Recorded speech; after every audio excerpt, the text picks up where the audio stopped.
Hello guys, welcome back to study. This is Dheeraj Kumar. अभी हम बात करेंगे Indian coast guard Navik exam के बारे में, जहां पे आपको साइंस की जो एमसीक्यूज है मिल रही थी। पार्ट 6 है इसका, ये सारे प्रीवियस ईयर क्वेश्चन से रिलेटेड रहेंगे। हमने इसके अंदर न्यूमेरिकल भी ऐड करने लगे। बाकी अगर जो मैथ के क्लासेस को आपने देखा होगा तो देखो और एग्जाम के लेवल को समझ लो। कुछ भी प्रॉब्लम आ रहा है आपको प्रिपरेशन में तो आप रक्षक 2.0 बैच को ज्वाइन करके प्रिपरेशन को कंटिन्यू करो सेक्शन 1 के लिए, क्योंकि ये बैच आपके लिए बहुत इंपॉर्टेंट होने वाली है गाइस। आप में से मैं देख रहा हूँ बहुत लोगों की मार्क्स मॉक टेस्ट, देखो A to Z study app के ऊपर मॉक टेस्ट में ना सेक्शन 1 के मैं मार्क्स दिखाऊंगा ना तो किसी के 30 आ रहे हैं, 32 आ रहे हैं, किसी के 28 आ रहे हैं। तो ये गाइस मार्क्स बहुत ज़्यादा गंदा स्कोर है, तो आपको सेक्शन 1 पे जान लगा के फोकस करने की ज़रूरत है। ठीक है, तो आप जाओ रक्षक बैच को ज्वाइन करके अपने प्रिपरेशन को बूस्ट करो। अगर सेक्शन 1 में 50 प्लस 54 प्लस इन सभी स्कोर को अगर आप अचीव करना चाहते हो तो ठीक है। A to Z स्टडी आपका लिंक डिस्क्रिप्शन में। बाकी new mock test GD and DB की दोनों इस बैच के अंदर आपको मिल गई हैं। व्हाट्सअप करके ज़्यादा इन्फॉर्मेशन ले सकते हो इस बैच के रिगार्डिंग, अगर आपको कुछ लेनी हो तो। बाकी पहला क्वेश्चन देखेंगे, देखो क्या कह रहा है। किस प्रकार की विकिरण में भेदन क्षमता सबसे कम होती है? अब बताओ, सबसे ज़्यादा किस में होती है? गामा की होती है। ठीक है, सबसे पूछा कम किसकी होती है? अल्फा की होती है। तो ये दो क्वेश्चन हमेशा से आपके एग्जाम में बनते हैं और ये दोनों आपको याद करके रखने चाहिए। ठीक है, चलो। एक कह रहा है आपसे कि जस्ता तनु सल्फ्यूरिक अम्ल के साथ अभिक्रिया करने पर कौन सी गैस उत्पन्न करती है? अब देखो एक चीज मैं बताता हूं, जब भी ना जिंक को सल्फ्यूरिक एसिड के साथ अगर आप रिएक्शन कराओगे तो वहां पे हाइड्रोजन गैस रिलीज करता है, याद रखना आप। इसका कंप्लीट रिएक्शन हमने टाइपिंग फॉर्म में यहाँ पे दे रखा है। जैसे देखो यहाँ पे Zn को अगर हम सल्फ्यूरिक एसिड के साथ करा रहे हैं तो जिंक सल्फेट एंड, ये तो कोई गैस है नहीं, जिंक सल्फेट एंड गैस में यहाँ पे हाइड्रोजन गैस आपको ये दे रहा है। तो ये चीज थोड़ा सा आपको समझ में आना चाहिए। फिर कह रहा है आवर्त सारणी में किस तत्व का आयनन ऊर्जा सबसे अधिक होता है? आयनन ऊर्जा सबसे अधिक किसका होता है भाई? तो ये भी एक बढ़िया सा क्वेश्चन है। आयनन ऊर्जा सबसे ज्यादा क्यों होता है? ये भी एक अच्छा सा क्वेश्चन है। किसमें होता है ये समझना चाहिए। तो हीलियम में होता है। फ्लोरीन तो ऋणात्मक होता है। आयनन ऊर्जा सबसे अधिक है, इसका मतलब क्या? ऑब्वियस चीज है, वो पॉजिटिव चार्ज है। नेगेटिव चार्ज है तो भाई वो तो कम हो गया ना कोई चीज, तो पॉजिटिव चार्ज है। तो हीलियम में क्या होता है ना, सिर्फ 2 प्रोटॉन होते हैं। कितने होते हैं? और जब प्रोटॉन ही 2 हैं तो यहाँ पे पॉजिटिव चार्ज होगा। ठीक है, इलेक्ट्रॉन नहीं होते। तो ये सभी चीजें हमने यहाँ पे मेंशन कर दी है। 2 प्रोटॉन वाला जो होता है ना उसी को अल्फा पार्टिकल भी कहते हैं। आगे बढ़ते हैं। फिर कह रहा है 3 मीटर पर सेकेंड की गति से चल रहे 10 किलोग्राम वस्तु का संवेग क्या होगा? तो भाई संवेग का फॉर्मूला क्या होता है? P = mv। ठीक है, तो P क्या होगा? मास कितना हमारा? 10 kg। हमारा स्पीड कितना है? 3 मीटर पर सेकेंड। अब बोलोगे क्या हम kg को मीटर पर सेकेंड में कर देंगे सॉल्व? तो ऑप्शन देखो kg मीटर पर सेकेंड में ही दे रखा है ऐसा, तो कोई दिक्कत नहीं है। 30 kg मीटर पर सेकेंड हो जाएगा हमारा। ठीक है, 30 kg मीटर पर सेकेंड ऑप्शन ए के अंदर है। तो बहुत ही प्यारा सा और बेसिक सा न्यूमेरिकल था। और भी ऐसे न्यूमेरिकल्स है, चलो आगे देखते हैं। कह रहा है कि किस गैस के आणविक संरचना में त्रिबंध होते हैं? तो ये तो चीजें रखने वाली चीज है कि नाइट्रोजन क्या बनाता है भाई? ट्रिपल बॉन्ड बनाता है। नाइट्रोजन क्या बनाता है? ट्रिपल बॉन्ड बनाता है। चलो, फिर कह रहा है कि जब वस्तु, ये ठीक था इसके अंदर। फिर कह रहा है जब वस्तु उत्तल लेंस के फोकस दूरी पर रखी जाती है तो आवर्धन क्षमता क्या हो जाएगी? देखो, जब भी हम कह रहे हैं उत्तल लेंस में, कॉन्वेक्स लेंस के ना फोकस बिंदु पर अगर कोई चीज रखोगे तो उसकी आवर्धन क्षमता क्या हो जाएगी? आवर्धन क्या हो जाएगी? इनफाइनाइट हो जाती है। अगर आपने ऑप्टिक्स चैप्टर के अंदर पढ़ा है तो ठीक है, अगर आप आर्ट्स स्टूडेंट्स हो तो इन चीजों को रट्टा मारो और कुछ नहीं कह सकते, बिकॉज उतना डिटेल में घुसेंगे तो आपके ये जीके नहीं है ना कि आपने पढ़ रखा है समझा दें स्टोरी की तरह से। ये थ्योरम है, थ्योरम को यहाँ पर अगर हम सब पढ़ाने लगे तो आप बोर हो जाओगे। हिस्ट्री में चलो ठीक है, समझ में आता है कि स्टोरी सुना देंगे, पॉलिटी के अंदर बैकग्राउंड में घुस के सुना देंगे, साइंस सुना दो आर्ट्स वाले बच्चों को तो ज़्यादा बोर हो जाएगा। अल्फा कण पर क्या आवेश होता है? तो मैंने क्या बोला, हीलियम पे क्या होता है? 2 प्रोटॉन होता है, पॉजिटिव चार्ज है वो, तो +2 हो जाएगा। ठीक है, अल्फा कण इसी को कहते हैं ना हम लोग, He2+ या फिर He+2, जो भी कह रहे हो इसी को कहते हैं अल्फा पार्टिकल। ठीक है, चलो फिर कह रहे हैं हमारे सौरमंडल में किस ग्रह का सतह का तापमान सबसे अधिक होता है? तो वो शुक्र का होता है। इसके जो वीनस है ना, इसके चारों तरफ क्या होता है भाई, बादल बना रहता है। ठीक है, अब वो बादल किस चीज का होता है, तो ग्रीन हाउस गैस आपने सुना होगा, वो होती है। और सबसे ज्यादा उसमें कार्बन डाइऑक्साइड होता है, जो कि सन की जो गर्मी जाती है, उष्मा जाती है, उसको क्या कर लेता है, वो जकड़ के रख लेता है, उसको बाहर नहीं आने देता बहुत आसानी से। जब इतनी आसानी से वो बाहर आ नहीं पाता है तो पूरा एनवायरनमेंट को गर्म करके रखता है। ठीक है, और वहां पे एक चीज और याद रखो, जिसकी सरफेस की जो है टेम्परेचर 460 डिग्री सेंटीग्रेड है। चलो, कौन सी धातु भाप के साथ अभिक्रिया करके हाइड्रोजन गैस उत्पन्न करती है लेकिन ठंडे पानी के साथ नहीं? भाई देखो, सोडियम को ठंडे पानी में डालोगे तो रिएक्शन नहीं करेगा, ऑब्वियस ही चीज है, सोडियम मैग्नीशियम करेगा। ठीक है, तांबा तो कोई रिएक्शन करता नहीं है। अगर तांबा रिएक्शन करता तो तांबे के बर्तन में हम पानी नहीं पीते। लोहे के बर्तन में पानी पीते सुने हो, पी लोगे अलग चीज है, लेकिन लोहा में ना, अगर आप गर्म पानी ज्यादा वाष्प भी डालते हो ना तो ये रिएक्शन कर जाता है। ठीक है, रिएक्शन करता है इट मीन्स जंग लग जाएगा, कुछ भी हो सकता है।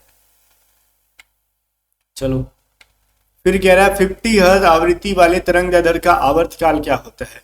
तो ऑब्वियस चीज है ना, आवर्तकाल क्या होगा, टाइम पीरियड की फॉर्मूला क्या होता है, 1 में फ्रीक्वेंसी। निकाल लो, ये सारे फॉर्मूला आपको बेसिक फॉर्मूला है। तो टाइम पीरियड निकालना है तो क्या होता है, 1 फ्रीक्वेंसी। तो हमारी फ्रीक्वेंसी कितनी है, 50 हर्ट्ज की। तो ये क्या हो जाएगा, 0.02 second.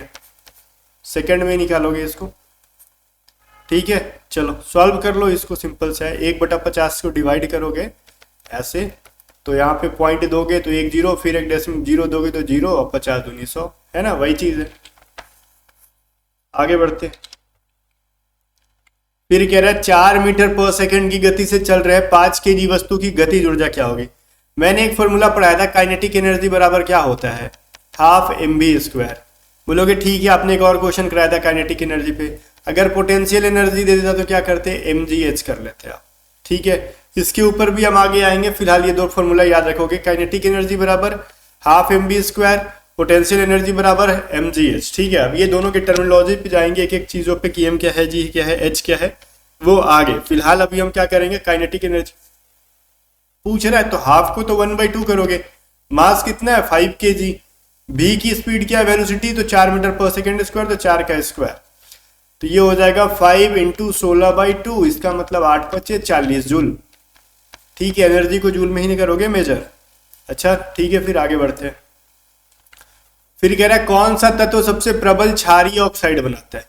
Sodium, magnesium, aluminium, sulphur. ठीक है, एक चीज मैंने आपको पढ़ाया था, NaOH, सोडियम हाइड्रोक्साइड। मैंने एक इसी सीरीज में पढ़ाया था कि एक प्रकार का क्षार है। जब क्षार है तो सोडियम के साथ बना है, तो ऑप्शन सोडियम क्या कर रहा है भाई, क्षारीय बनाता है, क्षार बनाता है, बेसिक चीज बना रहा है वो। ठीक है, और क्या है, हाइड्रोक्साइड भी बना रहा है वो, तो ऑब्वियस चीज है, ये हमारा सही आंसर है। फिर कह रहा है कौन सा नियम कहता है कि एक पृथक प्रणाली की कुल ऊर्जा स्थिर रहती है? अब ऊर्जा से रिलेटेड कौन सा नियम है, देख लो, बॉयल का नियम, न्यूटन का नियम। न्यूटन ने ऊर्जा का नियम दिया था, गुरुत्वाकर्षण में क्या ऊर्जा के बारे में बात किया गया है, नहीं ना, ऊर्जा संरक्षण नियम, कंजर्वेशन ऑफ एनर्जी में ही कहा गया कि किसी भी एनर्जी को तुम बना नहीं सकते, मिटा नहीं सकते। ठीक है, एक से दूसरे में ट्रांसफर होती है, ये चीज आपने सीखा है। ठीक है, एनर्जी क्या होती है, बस सिर्फ ट्रांसफॉर्मेशन कर सकते हो उसको ना तो आप डिस्ट्रॉय कर सकते हो ना ही क्रिएट कर सकते हो। ठीक है, तो ये क्या, कौन से लॉ है भाई, ऊर्जा संरक्षण का नियम, जिसको कंजर्वेशन ऑफ एनर्जी के नाम से जानते हैं। फिर कह रहा है सल्फ्यूरिक अम्ल H2SO4 का मोलर द्रव्यमान क्या होता है? बोलोगे हैं, ये सवाल पूछ सकता है, ऑब्वियस चीज है, न्यूमेरिकल का चीज है ये। इसके लिए सबकी जो है भार पता होना चाहिए। हाइड्रोजन का कितना होता है भाई, 1, सल्फर का कितना होता है भाई 32, ऑक्सीजन का कितना होता है 16। अब देखो हाइड्रोजन कितने हैं भाई, H2 1, सल्फर 1 ही है, और ऑक्सीजन 4 है। सबको जोड़ दो ना मिला के, तो ये हो जाएगा 2, ये 32, और ये हो जाएगा 16 × 64। ठीक है, तो ये 8 हो गया, 6 3 9, 6 ग्राम पर मोल, सॉरी 98 ग्राम पर मोल। ठीक है, 6 नहीं होगा। चलो, इन सब चीजों की वैल्यू इनकी जो है ना पता होनी चाहिए कि किसका द्रव्यमान कितना है, परमाणु द्रव्यमान। फिर कह रहा है निकट दृष्टि दोष मायोपिया को ठीक करने के लिए कौन सा लेंस? भाई दूर दृष्टि वाला का कहा था ना मैंने, उत्तल, दूर तो उत्तल, निकट तो अवतल, अ साउंड दे रहा है तो अवतल, दूर में उ साउंड दे रहा है तो उत्तल। ठीक है, हिंदी में, बाकी इंग्लिश में देख लो, कॉन्वेक्स मतलब उत्तल दूर वाला, कॉनकेव अवतल क्या है, निकट वाला, option B is the correct. चलो फिर कह रहा पृथ्वी पर 5 मीटर ऊंचाई पर 2 केजी वस्तु की गुरुत्वीय स्थिति ऊर्जा क्या है। लोग आगे लाइन पे सर पोटेंशियल एनर्जी पूछ रहा है आपसे, mgh। अब भैया m की वैल्यू क्या है, मास कितनी है 2 किलोग्राम, 2 कर दो। ये g की वैल्यू कितनी है क्वेश्चन में दे रखा है 9.8, और बाय द वे वैसे मैंने पहले पढ़ा भी रखा है, ठीक है। एक्सेलरेशन ड्यू टू ग्रेविटी की वैल्यू होती है, स्मॉल g की वैल्यू होती है 9.8 मीटर पर सेकंड स्क्वायर। h बोले तो हाइट कितना दे रहा है, कितनी ऊंचाई पे, 5 मीटर की ऊंचाई से ये गिरा रहा है भाई, तो ये आपका आंसर हो जाएगा। तो 98 इंटू 10 करोगे तो ये भी 98 जूल हो जाएगा, इसका भी 98 जूल हो गया। प्यारा सा सवाल था। तो ये फॉर्मूला समझ गए ना, ये क्या है, मास है, ये एक्सेलरेशन ड्यू टू ग्रेविटी मतलब गुरुत्वजनित त्वरण, और ये क्या है, ऊंचाई है। ये है प्यारा सा न्यूमेरिकल, बहुत ही बेसिक से फॉर्मूले हैं ये, बहुत डिफिकल्ट वाले नहीं है, ये मत सोचना कि डिफिकल्ट चीजें हैं। अब देखो गाइस ये क्या है, एक सपाट सतह पर 10 मीटर क्षैतिज रूप से ना चलने वाली वस्तु का गुरुत्वाकर्षण द्वारा किया गया कार्य क्या है। तो भाई गुरुत्वाकर्षण द्वारा किया गया कार्य का फॉर्मूला क्या होता है, ठीक है। और एक चीज ध्यान देना, ये सपाट कह रहा है, ठीक है। सपाट से क्या है भाई, एंगल रखने का काम आएगा, क्यों, क्योंकि वर्क बराबर क्या होता है, एफ डी कॉस थीटा, ठीक है। बोलोगे ओके। अब ये डी क्या है, बोलोगे एफ क्या है, फोर्स है, डिस्प्लेसमेंट कितनी हुई है, डी बता रहा है, कॉस थीटा एंगल क्या था, तो उस हिसाब से तुम वर्क निकाल लोगे। एफ की वैल्यू मेरे को नहीं पता कितना फोर्स यूज हो रहा है, डिस्प्लेसमेंट क्या कह रहा है 10 मीटर क्षैतिज रूप से, तो 10 मीटर लगा रहे हो, और 10 मीटर क्षैतिज रूप से, तो वर्टिकली कोई चीज अगर हॉरिजेंटली अगर कोई चीज लगा रहे हो आप, ठीक है, तो कॉस क्या कर लोगे वहां पे आप 90 डिग्री का यूज कर लोगे। इस डायरेक्शन में लगा रहे हो तो यहाँ पे क्या लगेगा, 90 डिग्री लगेगा ना, तो कॉस 90 डिग्री की वैल्यू क्या होती है, बोलोगे कुछ नहीं, जीरो होता है। तो इसकी वैल्यू अगर जीरो हुई है तो इसके साथ तुम कुछ भी मल्टीप्लाई कर लो, उसकी वैल्यू क्या हो जाएगी, 0 जूल हो जाएगी, ठीक है। चलो अच्छा, इन चीजों को इधर लिखा है, मैं मिटा देता हूँ, देख लो, ये रहा इधर। आगे देखते हैं।